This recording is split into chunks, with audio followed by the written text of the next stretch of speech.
Steve, first of all, welcome to Avero. It's week 3. Steve is our brand new VP of Client Delivery and in charge of all things project management and delivering wonderful services to our client. I just wanted to take this opportunity to make this video to talk to you about your background, tell the world about who you are, and then let's talk about what you've sort of experienced, learned at ICMA 2025 in Tampa. Yeah, appreciate the opportunity. So I'm joining Avero from the small startup world in the AI space. Did some work bringing AI to trades. Before that, spent some time with Wells Fargo, some time with Honeywell, and also some time in IT staffing and consulting world in the small business. So kind of a wide range. Prior to that, retired military, so retired United States Marine. I can't get out of here without stating that. So wide range of experience that I'm glad to bring to Avero, and I'm glad for the opportunity. Yeah, and I think that mix and blend of your experience is really critical for us right now because of your exposure and work in AI. Obviously, I hate saying it because it's become such a buzzword, but being here has also taught us that some of that's true. Some of it is vaporware. Can I say that, or is it close? I think we can call it vaporware. And walking around the facilities here, everybody just seems to be sticking AI on the end of their name and saying, "Hey, I have a product," right?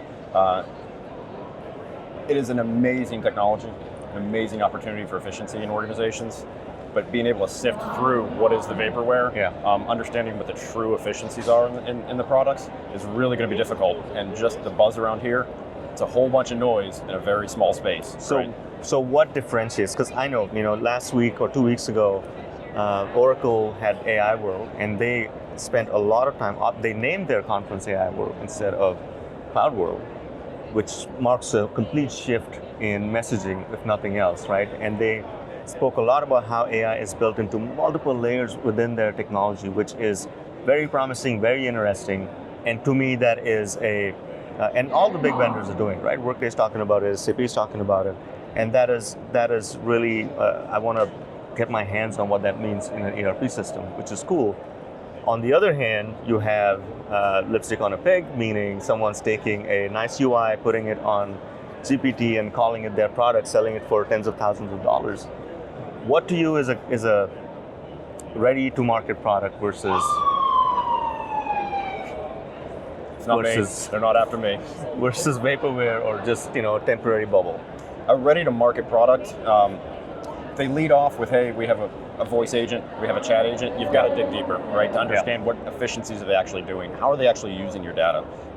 What are the outputs going to be from it, right? Are they just going to form fill? Are they going to give you insights into what's going on in the bigger picture? A ready for market product is going to do those things for you, right? They're going to do it organically. You're not going to have to adjust the way you're doing business to the product. The product's going to adjust to the way you do business, right? And the way you get it out there. It's not, everybody thinks AI is just a voice agent, right? Somebody that I'm going to talk to. It's not what it is. Or if that's all their chat engine. If that's all they have, you've got to dig deeper. You've got to understand the underlying piece behind it. What are they actually going to provide you on the backside with your data, with those efficiencies?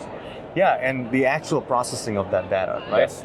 There's also a misconception in the market about where AI sits in this whole thing, and I think that's where the bigger players, SAP, Workday, Oracle, are talking about actually using it to reduce the amount of manual workflows and work that happens instead of just reporting back, right? Yes. Here's a bunch of data, AI, go in and tell me how many sweatshirts you bought last year, right? I mean, that's fun, right? It is fun, it's cute, it's also the very lowest hanging application of AI. It's something OpenAI can do for you today, right? Yeah. Why pay for it when you can get that out of somewhere else? Right. It's understanding, like you said, the bigger data pictures, gaining the efficiencies of your workflows, not just the fun whiz-bang stuff that you see out today. Yeah, and back to, I'll keep going back to this, the non-sexy work.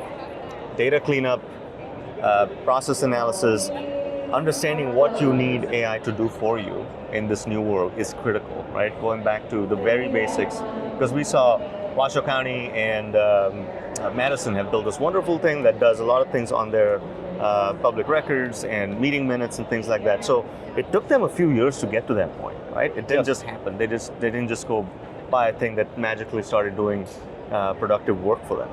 You still have to do the back end work. It's still a software implementation. The key thing you said there is you still got to do the work. And you will hear me say that over and over again when I talk about AI. AI does not come in and just all of a sudden you don't have to do anything anymore because it's going to do it for you. You've got to do the work on the back end. You've still got to do the work through the process. You've got to find out where AI is going to make it better for you, right? We can never get away from the work. There's not a piece of software out there that will get away from that aspect of it, right? Yep. And you're right, Madison, it took them a while to figure that out, right? Yeah. Because they did it deliberately, they did it right, and you've still got to do the work to get into it. And they did it with the client, right? Yes. They had a very big stake from the client in terms of just providing data and giving them the attention that they needed to build this product. So it doesn't happen overnight, and it's going to be fascinating to see how this evolves.